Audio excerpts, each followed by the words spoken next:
Bom, vamos lá então.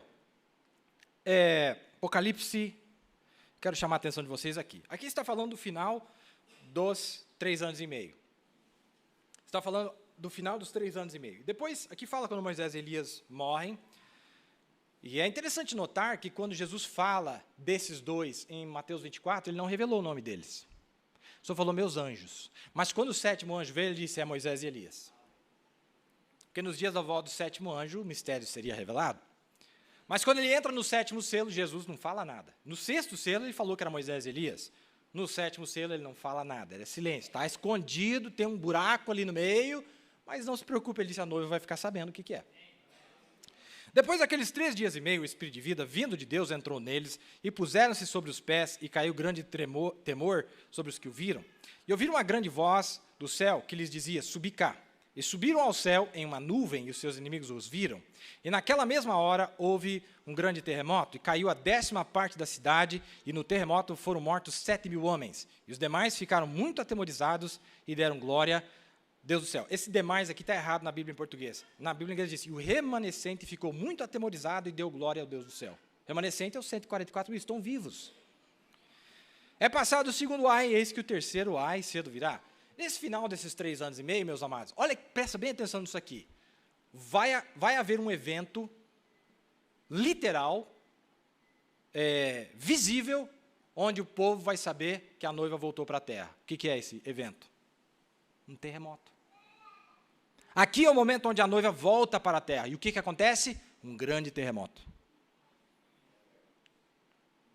E você vai ver que quando a Bíblia diz que quando houve um terremoto, da crucificação, ninguém apareceu.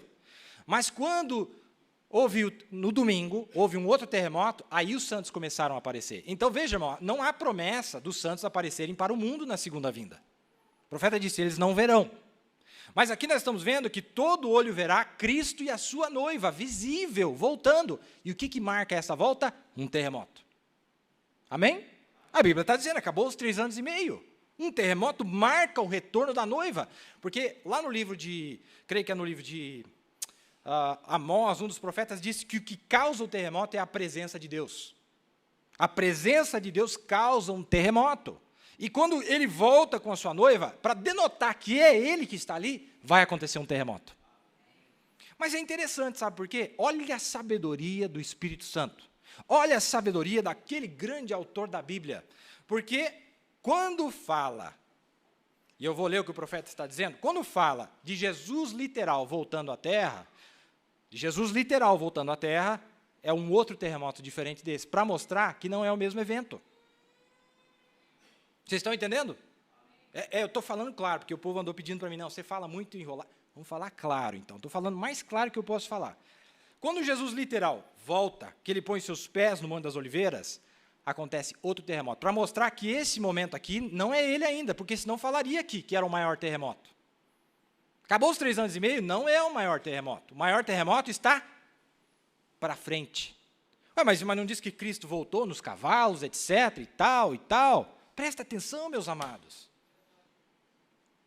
Por que a Bíblia deixou um terremoto para marcar esse período? Bom, você fala, onde é que está escrito isso, que o profeta falou, que o terremoto de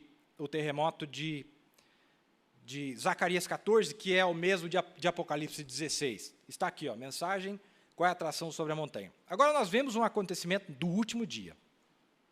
Vamos virar algumas páginas em Zacarias e vermos o que ele disse. Vamos lá abrir para os últimos dias. Lá foi na Era Média, agora nós vamos para os últimos dias, vamos para Zacarias no capítulo 14. Nós vamos ler uma porção da Escritura, cerca de 9 versos, do 4 ao 9. Ouçam com atenção. Está profetizando de sua vinda nos últimos dias? Ouçam com atenção agora. Este é o assim diz o Senhor. Olha que maravilha. São as Escrituras. Zacarias 14. Se lembra de Zacarias 9, o que ele disse? Eles não reconheceram. Zacarias 9 é a primeira vinda, também teve um terremoto lá. Agora Zacarias 14, a segunda vinda para os judeus. Está falando dos judeus. Naquele dia estarão os seus pés sobre o Monte das Oliveiras, que está de fronte de Jerusalém para o oriente, e o Monte das Oliveiras será fendido pelo meio, para o oriente, para o ocidente, vai abrir no meio, E haverá um vale muito grande, metade dos montes se apartará para o norte e a outra para o sul. E fugireis pelo vale dos meus montes, pois o vale dos montes chegará até Azel. E fugireis assim como fugiste de diante do terremoto nos dias de Uzias, rei de Judá. Outro terremoto fendendo a terra. Se você quiser uma escritura aqui, notem no verso 5, se aplica a rachadura do Monte das Oliveiras, gerado por um terremoto, e isso é confirmado por Isaías 29, 6, e Apocalipse 16, ele colocou 9 aqui, mas é 18, é o único lugar que fala de terremoto em Apocalipse 16. Que é isso? O mesmo profeta que falou a respeito de sua primeira vinda, viu a sua segunda vinda, notem, como nos dias do terremoto. Estão vendo o que os terremotos estão fazendo? Estão vendo a predição acerca deles? O que o profeta está dizendo? Zacarias 14 é a mesma cena de Apocalipse 16, 18. Bom, vamos dar uma olhada em Apocalipse 16, verso 18. Se eu acho a escritura aqui para vocês. Aqui está. E olha como que começa esse evento. E o sétimo anjo derramou sua taça no ar. Tá, ele joga a taça no ar, sai grande voz do templo, houve vozes, trovões e relâmpagos, e um grande terremoto, como nunca tinha havido desde que há homens sobre a terra, tal foi esse tão grande terremoto. Quando é que isso acontece? E olha que perfeito. E a grande cidade fendeu-se em 3 partes. Quando fala da fenda que vai abrir no Monte das Oliveiras, vai fender a cidade. Amém? Que quando Jesus, literal, pôs seus pés na terra, o que vai acontecer, meus amados? O maior terremoto que o mundo já viu, desde que há homem sobre a terra. O maior. Agora, irmão, vem cá. Vamos botar 2 mais 2. O único terremoto que o profeta revelou para nós, o maior que ele revelou para nós, eu nunca ouvi ele na mensagem falando de nenhum maior do que esse. É o da cidade de Los Angeles. Que eles chamam, inclusive, de Big One, em inglês, que significa o maior. A palavra que eles chamam, o maior, the big one, o maior. Aqui a Bíblia está dizendo, o maior terremoto, como nunca tinha havido desde que há homens sobre a terra. Eu ouvi um pregador uma vez dizer assim, que lá a Pangeia, tal. Bom, não existiu esse negócio de Pangeia, porque se fosse, seria um terremoto maior do que esse. A Bíblia está dizendo que o maior terremoto que já houve, desde Adão até hoje, vai ser esse quando Jesus botar seus pés na terra. E o profeta revelou, deu nome para ele. Lembra que Jesus falou assim, são 2 anjos. E o profeta disse, é Moisés e Elias. Aqui está dizendo, o maior terremoto. E aí diz aqui que vai, a grande cidade fendeu-se em 3 partes, a cidade das nações caíram, a cidade das nações. Nesse momento, irmão, todas as capitais do mundo vão vir abaixo. Vão ruir pela potência desse terremoto. Em uma citação, o profeta disse, todo o mundo, toda a superfície da terra vai ser abalada. Todos os lugares. E esses prédios que nós temos servirão para eliminar, causar o maior genocídio da história, porque não vai dar tempo de ninguém sair dos prédios. Graças a Deus que eu não vou estar morando em apartamento, vou estar num apartamento, mas um apartamento glorioso. Um apartamento que não pode ser esmagado. Um apartamento que pode cruzar a parede, pode cair em cima, não faz nada, só tira a sujeira de cima e sai caminhando. Ô, maravilha! Deus prometeu isso para nós.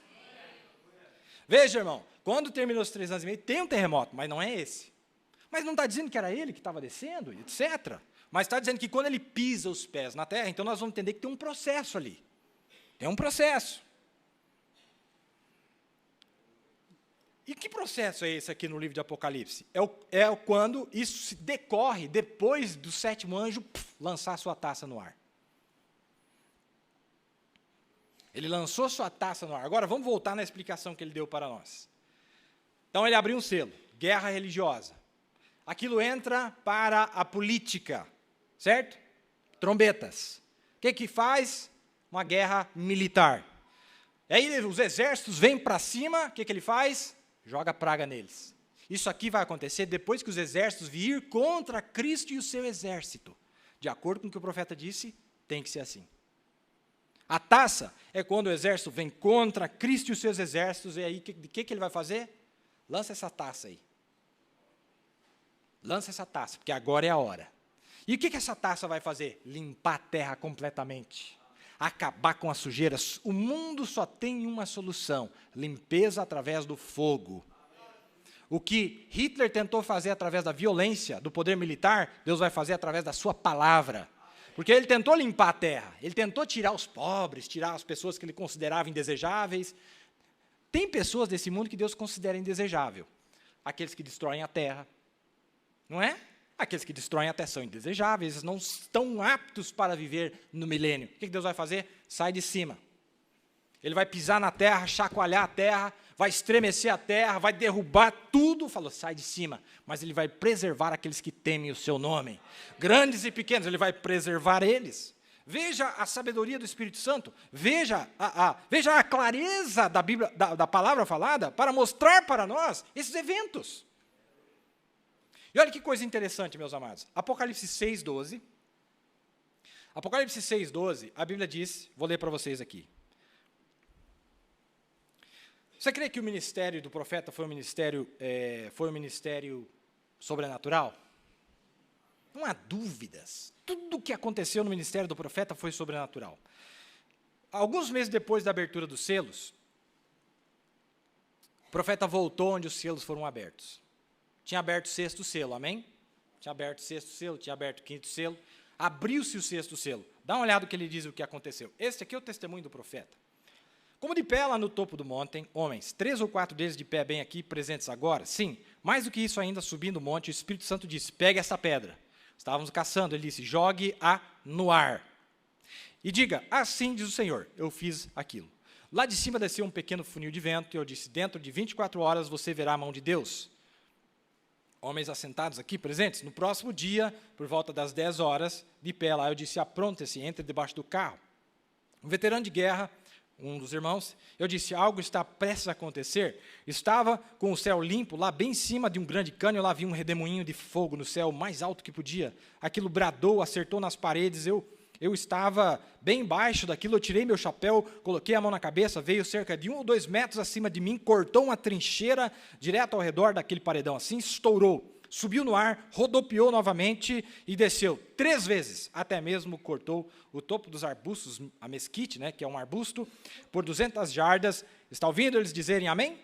Os homens estavam no tabernáculo. Quando aconteceu, vejam, fez 3 estouros, amém? 3 explosões, ele ouviu.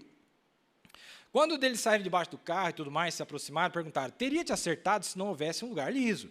Eu disse, foi ele estava falando comigo. Deus fala através de um redemoinho, está vendo? E lá estava aquela mesma coluna de fogo que vocês veem na foto, que se encontra lá, e quando ela subiu, eles perguntaram, o que foi? Eu disse, juízo está atingindo a costa oeste. 2 dias depois, o Alasca quase afundou, está vendo? Atingiu uma vez, lá, o primeiro estouro. Vocês entenderam o que o profeta disse? O profeta disse que teve 3 explosões. Amém? Ele disse que a primeira explosão representa o terremoto do Alasca. Quantas faltam? Se a primeira explosão, vamos colocar 2 mais 2? Se a primeira explosão equivale a um terremoto, as 2 outras explosões equivalem ao quê? Tem que ser um terremoto. E aí, isso aqui é no capítulo 6 de Apocalipse, que eu vou mostrar para vocês. Olha que perfeito, meus amados. O que tinha acabado de acontecer? O sexto selo tinha sido aberto. Um profeta abriu o sexto selo, revelou o sexto selo. Não o evento, a revelação do sexto selo. Não o evento é a tribulação. Mas ele, igual o 7º selo, irmão. Quando ele abriu, não era o evento ainda, Cristo nos ares, mas ele trouxe a revelação como isso vai se desenrolar. E quando ele abre o sexto selo, o que acontece? Imediatamente, poucos meses depois, irmão, e esse terremoto, muito estranho. Como que esse terremoto ia acontecer numa sexta-feira santa? Não é por acaso? É um terremoto especial. Tem que ter algum lugar nele na Bíblia. Tem que falar desse terremoto. E ele fala. Ele disse, aquele terremoto representava a crucificação da palavra, a rejeição oficial da palavra pelas denominações. Ele disse, quando Jesus foi crucificado, houve um terremoto. Mas nenhum santo apareceu ainda. Os santos apareceram 2 dias depois. Quando que os santos vão aparecer na terra, meus amados? Só depois de 3 anos e meio, ninguém vai ver ninguém aqui, só a noiva vai ficar sabendo, é secreto. Tudo é secreto, não tem nada visível para demarcar. A terceira vinda, tudo é visível, irmão. Não, Deus falou, agora eu vou mostrar para vocês. É terremoto, é tempestade, é luz no céu, é ovni aparecendo, é cavalo, é tudo. A segunda vinda, o povo não vai ficar sabendo não, irmão. Como eu estou vendo aqui, ó, ninguém dá atenção para esse tipo de matéria, não. Ninguém quer saber de nada, não. Mas tem gente que está ligada. Estou ouvindo uns barulhos aí, umas conversas aí. senti um gosto diferente na boca, como disse o ministro. Eu ouvi lá, eu senti um gosto diferente na boca e fiquei curioso para saber o que era. E aí está. Atingiu uma vez lá o primeiro estouro. Vamos lá, então. Vamos mostrar aqui para vocês. Quero mostrar para vocês a ordem aqui certinha. Nós já estamos praticamente no nosso final. Dá uma olhada aí. E havendo aberto o sexto selo, olhei, e eis que houve um grande tremor de terra. Quando foi aberto o sexto selo, teve um grande temor. E aqui é a maneira que eu vejo. E eu respeito a maneira que qualquer pessoa vê, mas eu estou olhando na Bíblia, como os demais também estão. Enfim, eu já vi alguns pregadores dizer que isso aqui é o começo da tribulação. Porque o sexto selo acontece na tribulação. Mas assim como o sétimo selo, irmão, quando o sétimo selo se abriu, teve um sinal no céu. Amém? Quando abriu o sexto selo, teve um sinal na terra. Visível. Mas não era o evento ainda, não é a tribulação. Nós não estamos na tribulação. Ela está no futuro. Mas quando abriu o sexto selo, para provar que estava aberto, Deus disse, eu vou dar um sinal para vocês. E o que é o sexto selo, irmão? É juízo por ter rejeitado a palavra. Então, olha que perfeito. No capítulo 6, olha a ordem. No capítulo 6, verso 12, aparece um terremoto, quando abre o sexto selo. 5 capítulos depois, aparece aquele no final da tribulação. Apocalipse 11, verso 11 em diante. 5 capítulos depois, no capítulo 16, aparece outro terremoto. Veja a ordem. Qual que vem primeiro? Qual que vem primeiro, qual que vem por segundo e qual que vem por terceiro? Até a ordem onde foram postos nas Sagradas Escrituras estão perfeitamente colocados esses terremotos que estariam acontecendo. Então, é muito maravilhoso essas grandes coisas que têm acontecido. Agora, vamos para terminar agora, que eu acho isso aqui muito glorioso. Para terminar, pode se aprontar os músicos para vir aqui. Quando Jesus colocar seus pés no Monte das Oliveiras, a expiação para mostrar as mãos para os judeus. Ele fez isso na primeira vinda, irmão. Ele mostrou as mãos literais, e Tomé passou a mão no dedo, era ele. Ali não era um profeta. Ali não era Moisés e Elias, não. Ali era ele, mostrando, e o profeta disse numa citação que eu usei na terça-feira, que durante todo o milênio, quando ele estiver aqui na terra, ele estará com as marcas dos cravos na mão. O profeta disse isso numa citação. Durante todo o milênio, para provar que ele é a redenção. Olha que bonito. Eu fiz. Foi ninguém não, é eu. Não tem como amar esse Jesus, irmão. Não tem como não amar esse Jesus. Meu Deus do céu, me ajude. Como Tomé disse, me ajude a minha incredulidade, deixa eu ver isso aí. Agora, quando ele põe seus pés no Monte das Oliveiras, olha que bonito, irmão. Olha que bonito. Quando ele põe seus pés no Monte das Oliveiras, o maior terremoto vai acontecer, que já houve desde que há homens sobre a terra. Em uma citação, o profeta disse que o terremoto de Los Angeles, 10%, quase 10% da superfície da terra vai desaparecer. Quase 10% da superfície da terra vai sumir, que é aquele território lá onde está a Califórnia. Quase 10% vai sumir. Porque a terra estará saindo do seu eixo, irmão, e essa parte vai entrar para dentro. Lá onde tem lava, onde tem fogo, porque a Bíblia diz que será batida até o inferno, onde tem fogo, será engolida viva. Mas quando aquele pedaço, irmão, porque aquele que se exalta tem que ser abatido, amém? A cidade que se exalta, a cidade dos anjos, Deus vai abater ela, mas a cidade que se humilhou, Deus vai levantar do outro lado. Esse monte afunda e vai aparecer um monte do outro lado do mundo. E o profeta fala disso na mensagem Futuro Lar. Dá uma olhada aqui. Ele não fala isso, qual é a atração sobre a montanha, mas aqui ele revela que o que causa a fenda no Monte das Oliveiras é porque de baixo vai aparecer um monte gigantesco. Um monte vai aparecer, por quê, irmão? Se você pegar o globo, e você olhar, faça isso, ache um globo na escola, veja onde está a Califórnia e veja onde está Israel, está bem atrás um do outro. Se ele apertar o dedo dele aqui para afundar a Califórnia, onde é que vai aparecer a parte que sumiu? E é aqui onde vai ser estabelecida a cidade, irmãos. Nesse monte, o Monte Santo, o monte maravilhoso de Deus, onde nada fará mal. Ali ninguém faz mal. Ali não tem pecado, ali não tem morte, ali não tem nada. Essa é a promessa. Por que será que Deus pensou tanto e se importou tanto com aquele lugarzinho na Palestina? Veja, quando se trata de apenas um lugarzinho pequeno, mas é bem ali onde o templo é estabelecido. É lá onde a Nova Jerusalém romperá, subindo bem lá. Oliveiras, o monte das oliveiras se partirá para a direita, partirá para a esquerda, claro, quando ele empurrar de baixo. Ai, que maravilha, irmão. Eles dizem, agora está falando dos teólogos, eles dizem que o monte simplesmente vai se afastar, porque não está escrito isso, irmão, lá, que é o que vai causar o terremoto, mas o profeta viu em visão. A parte do 7º selo que estava omitida, que Jesus não contou, o profeta está contando para nós. Glória a Deus! O monte das oliveiras se partirá para a direita e para a esquerda. Claro, quando ele empurrar de baixo, eles dizem que se aparta assim, empurra para cima. Tem que sair, irmão, tem que nascer. Igual a mulher dando parto, a criança tem que sair, tem que aparecer essa glória. Um vai ser sepultado, irmão, Califórnia, vai ser sepultado. Deus vai jogar ela lá nas profundezas do inferno. Mas vai nascer também uma cidade maravilhosa, a Nova Jerusalém. Ou onde a Nova Jerusalém estará? Naquele dia, quando ele puser seus pés santos sobre o monte. Notem, em seu trono, 1.500 milhas de altura, 2.414 quilômetros de altura. E nós fizemos o desenho na época, a Terra é redonda, não é? Apesar que o profeta disse que não é perfeitamente redonda, né? Que tem 4 cantos, mas ela é arredondada, né? Por causa da água. A água corrige os cantos esquisitos da Terra, mas se secasse era um quadrado, um cubo, praticamente. Sabia disso? Já viu a imagem que eles fizeram? Mas não sou terraplanista não, viu? Mas no topo, começando aqui na lateral do mundo, já uma inclinação aqui, ela estará no topo do mundo, onde a luz de Deus raiará sobre toda a cidade. Agora, isto é o monte onde a cidade se encontrará, é apenas o monte, amém? É apenas o monte, tem muita coisa para acontecer para frente aí, coisas maravilhosas. Quero estar lá para ver, viu? Tem um hino em inglês que diz, conta mais, Eliezer, conta mais.